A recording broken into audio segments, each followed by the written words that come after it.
Fresno County voters will soon need to adjust to a new way of casting their ballot. The Board of Supervisors today approved the Voters' Choice Act. It'll start in 2020, moving from precinct-specific polling places to centers open to all voters. AJ Cotto joining us in the studio, and AJ, supporters say this is going to make it easier for voters.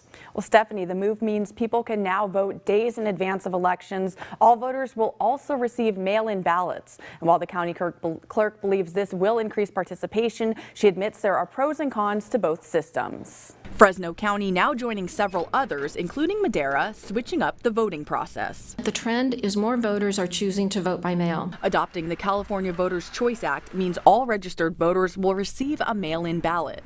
It also swaps 268 precinct-specific polling places with 50 voting centers in Fresno County open to all voters, expanding where people can cast ballots and for how long.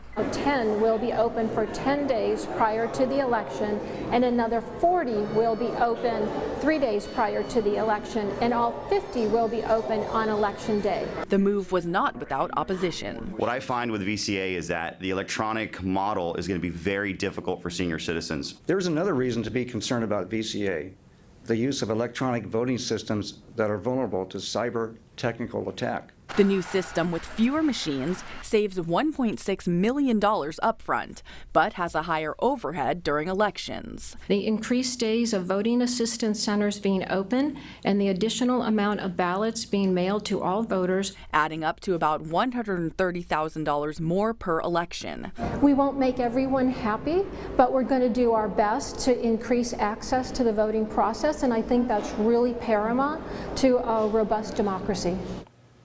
And under the new model, voters will also be able to cast their ballots on weekends and holidays. In studio, AJ Cotto, KC24, local news that matters.